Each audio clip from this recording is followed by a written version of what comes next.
Today's video is the 100th video on the channel, and I want to say thank you so much for all those who have subscribed and stuck by me throughout this whole time.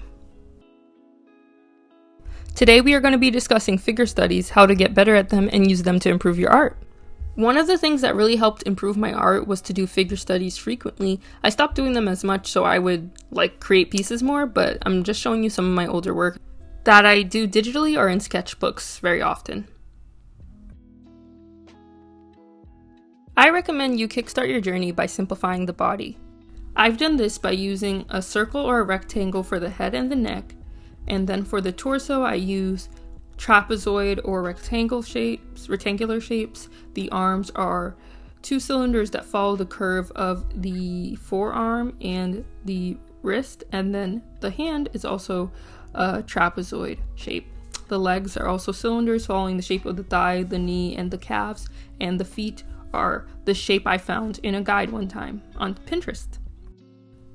By the way, everybody does studies differently, and I think these two people I look up to are great references to go to for when you want to learn more about how to draw the body. Here are two videos by them that I recommend, and there's also many other people to go look at if these people don't work for you. I just say every artist can bring something different to the table, so you should listen to more than one person. Before we start in the play-by-play walkthrough part, I just wanted to show you some of my old figure studies that were so bad, and I'm just gonna play some warm-ups that I did because I didn't want to flop in front of y'all. So tips I have: do figure studies as warm-ups, do 5 to 10 or as much as you want. I actually really like figure studies, so I just fill up a page, whether it's digitally or traditionally, though I haven't done traditional art in so long. And also, you should get your reference packs either online, like a Gumroad or Ko-fi or something, or you can use Pinterest for free. But I know a lot of people have trouble with Pinterest because who took the photos and this and that. But I mainly use famous photo shoots and stuff, or just stock photos and everything. And I'm just studying from them, so yeah. And you can also see a little bit how I redraw everything. You're gonna see it in real time soon, but you see how I redraw everything over and over. It's okay to mess up. It's okay to get frustrated and move on to a new pose. You don't have to stick with the same pose all the time. And some of the shapes that I talked about are still there, but I didn't outline them all the time because sometimes I'm just trying to do big shapes. Yeah, so we are gonna get into the walkthrough now. Okay, so I have gesture drawing here. We're gonna say let's draw.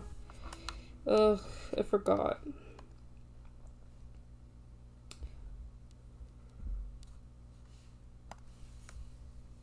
Yes. That's what. Oh no. Okay. Yeah. This is why I prefer the other app that I was using. So from here, we have gesture drawing on this side. We have Clip Studio Paint set up. We're just gonna fill up the whole page with references, starting here, and so I start with the head. People recommend that you start with the torso, but I start with the head. I'm doing it too high, so I'm gonna pull it down a bit. Just show the direction in which his face is going, and then from there I'm noticing this triangular shape that is, the shoulders being risen from the shoulders, the neck is hidden and the shoulders are the point of focus. So I'm gonna mark the ear here as well. It feels weird to be this zoomed out from my paper. There, tailored it a bit more. So then from here, I'm looking at the shape of his torso. If you remember those shapes like this, they kind of taper. I noticed that. We're gonna come back up to here in a little bit. But basically, this is the shape we have now. I feel like his head looks small, but we also don't know everything that's gonna go on. But For now, I will make it a little bigger. I'm gonna have to shrink this whole thing, actually.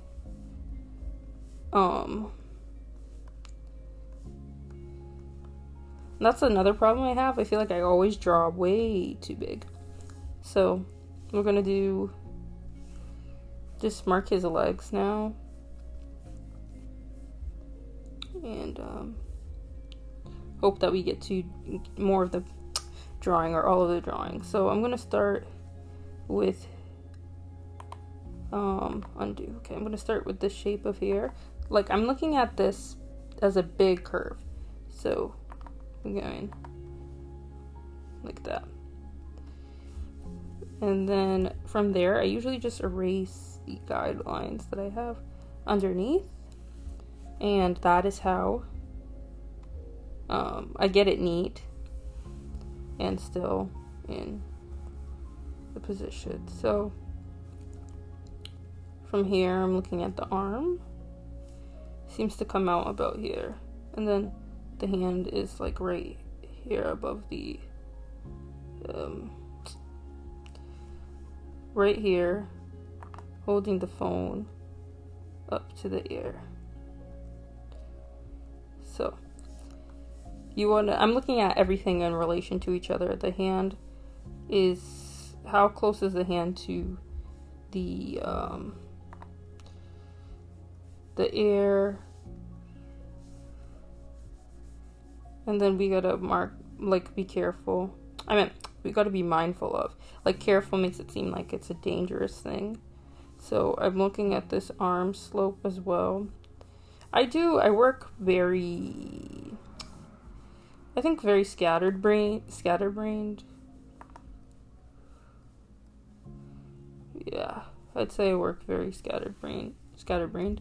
And if you have more of a streamlined process, that's so good.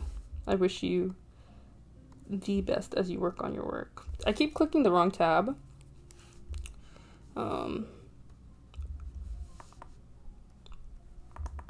And the thing is, when you're doing art, you're going to stylize some parts and you're not going to stylize others. The thing is, this part looks a little too muscular, I think. But I'm just noticing that.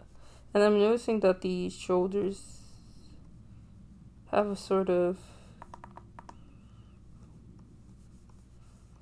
like, yeah. This face might come down a little bit more. So I'm gonna redo it. Redo the middle lines.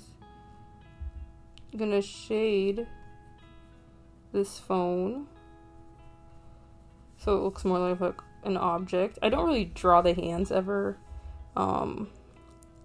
That's not saying that you shouldn't. But I don't focus on the hands.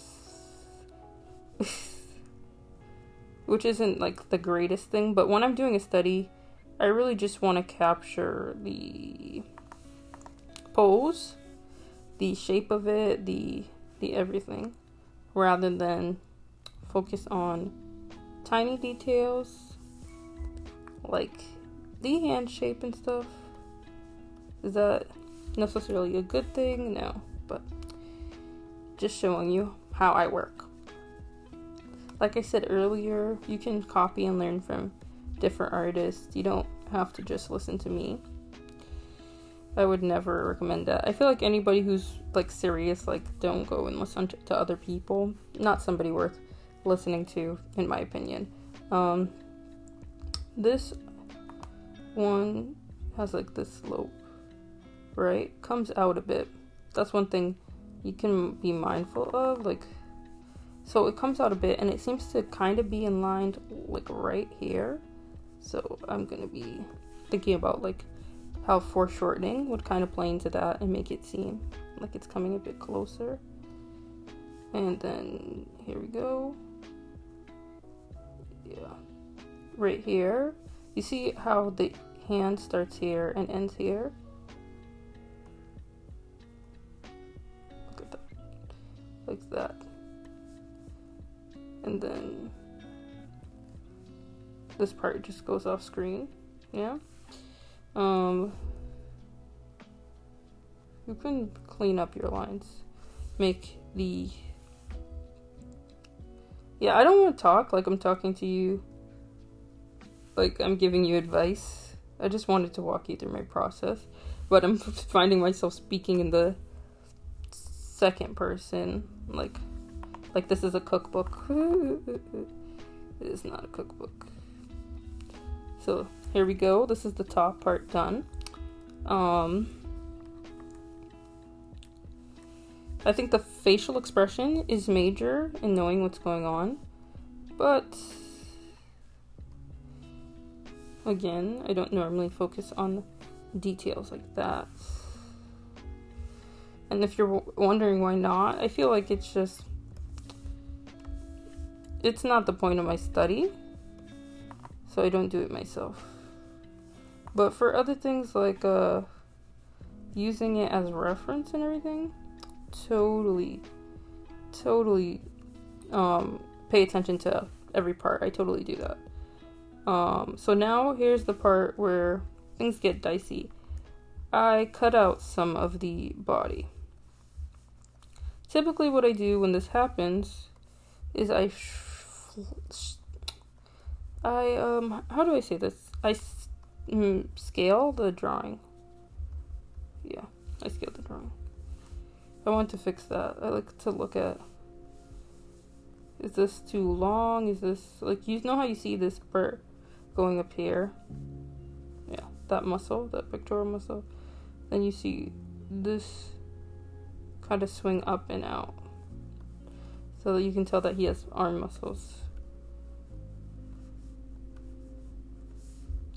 Yeah. This part is probably going to be longer. I will probably offer the uncut version on my Patreon.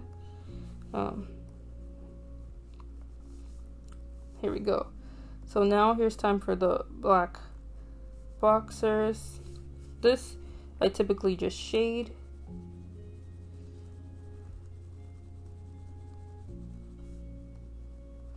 The reason that I would say there's not a lot of clarity is the hand as well. I could just erase this hand, and you see how it overlaps there? That is something that, okay, sorry. Right now I want to turn the brush size down, but you see how I just kind of imitated that shape?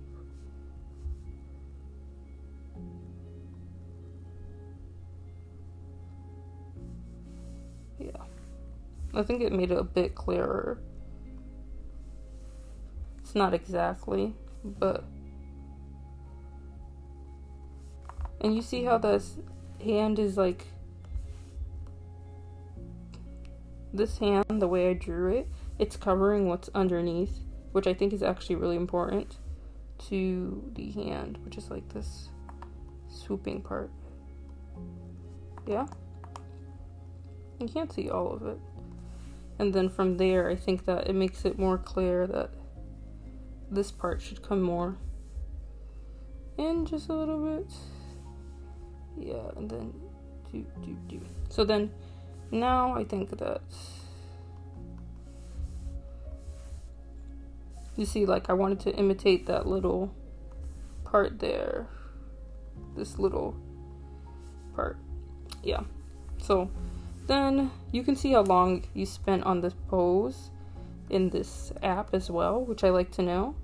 Because in later things, I do, in like later studies and everything, I think do the timed stuff, so I know how long I've taken. But I think that's a pretty good first study, so that's one. We're gonna move on to the next one. This is a sitting pose. Sitting poses are so hard for me. That will probably be left in the Patreon video. That was pretty. So yes, head shape first. Notice the skull shape. How it comes like this. Right. I hope I have enough space. Mark the ear. Mark the ear. I think it should be a little bit more like this. Yeah. Then and you see that part, the triangular part, or whatever that's called. Then we have this part I do like this. And then I really like to mark everything first. So then we have the arm. We have the chest. We have the stomach, like that. And then we're gonna have this part. I probably would want to keep this drawing, like a full drawing of this. So we are going to take the lasso tool and make this a bit smaller. Yeah, for a long time when I was doing these studies, I used to think a lot of things. Like, I was really, I think, realizing what my art style was, but I think I also had put myself in this position where I would never draw anything because I was too worried about, like, oh, I need to do a study before I draw it. And I would recommend that, actually, legitimately, but I do think it hindered me in a lot of ways because I was just so worried about that. So I'm glad that I'm getting to a place where I'm feeling like, oh, I can use references, right? And then, like, that will be it. Like, I don't need to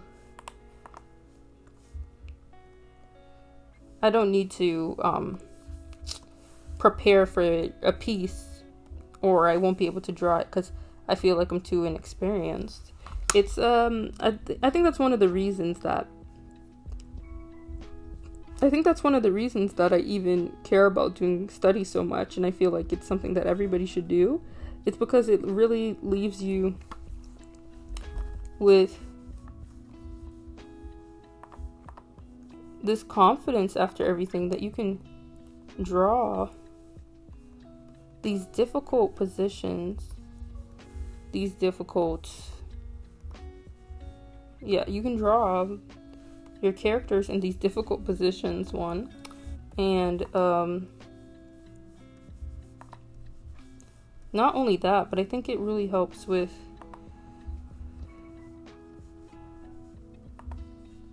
line confidence and everything. I think, like, doing this made me feel like I was so much of a better artist. It did make me feel like I couldn't do a lot of stuff that I wanted to do because I felt like I had gotten too warped and focused on this. But ultimately, like, it's a good thing to me. I hope you can see my process, how I'm just, like, erasing. Like, I just put a bunch of guidelines down and I just erase. I think this is a skill that I had learned from one of the people I recommended. And especially exaggeration and stylization, I definitely learned that from them as well. I think one thing people like to focus on is, like, oh, you need to know anatomy and stuff. I wouldn't say that necessarily, that you need to know anatomy, like, in that same way that people do, and, like, study it and da-da-da-da-da. Like, no. I'd say you don't need to know all the muscle groups. It can help. There's no harm, but it's not going to guarantee that you, like, know how to draw anything better. And I think that some tutorials have more stuff that gear towards that, and it's kind of more difficult for me to learn because of that. I try to think about shapes a lot, like, where is everything facing, you know? Like, the belly button, where is it placed? I think something that also is troublesome when you're doing studies is proportions, but you will get to it. Like, some people, I know somebody who said they never ever used that method where, like, you learned about how many heads are in a body and stuff, because I think people stylize so differently that, like, sometimes that ends up not mattering. So yeah, that's another thing. I feel like a lot of times you're like, oh, I wasted time doing this and that, and I would never say that any way, like any form of learning is a waste of time. Like I could not see it as that in hindsight. I get why I think certain stuff is a waste of time, like in general, but if it comes to you were just doing this thing for a while, no, not a waste of time. You spent those hours doing something that one you loved, and it got you so comfortable with like a certain aspect. You should never feel like that's a bad thing. Like I get why it's like, I think it's like a part of the grind mindset thing though. And like that's such a, as much as I get into it sometimes with myself, it is such a toxic mindset, and it doesn't really help when it comes to like new artists learning stuff. I promise you. There's artists who get started so late in life. Like I've been drawing for maybe 10 years. I'm only now really learning how to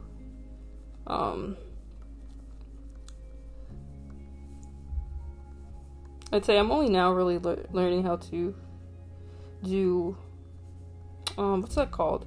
Like reference, like buildings and apartments and stuff. I like chickened out on the second leg. I don't know why, but I think it's a good approximation. So I'm just gonna leave it. Like you can kind of see. You see what I mean? Like I feel like that's a good reference, kinda. And then so we're gonna move on to the next one.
Draw the head first, yeah. We're going really tiny. Right. Really tiny. I think I should maybe draw the hair this time. Yes.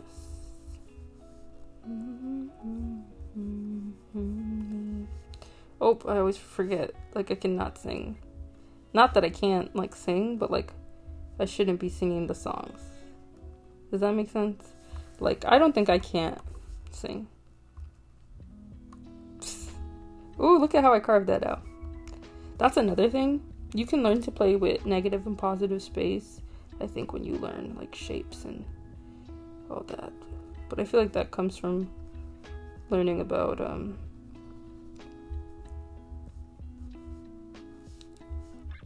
feel like that comes from learning about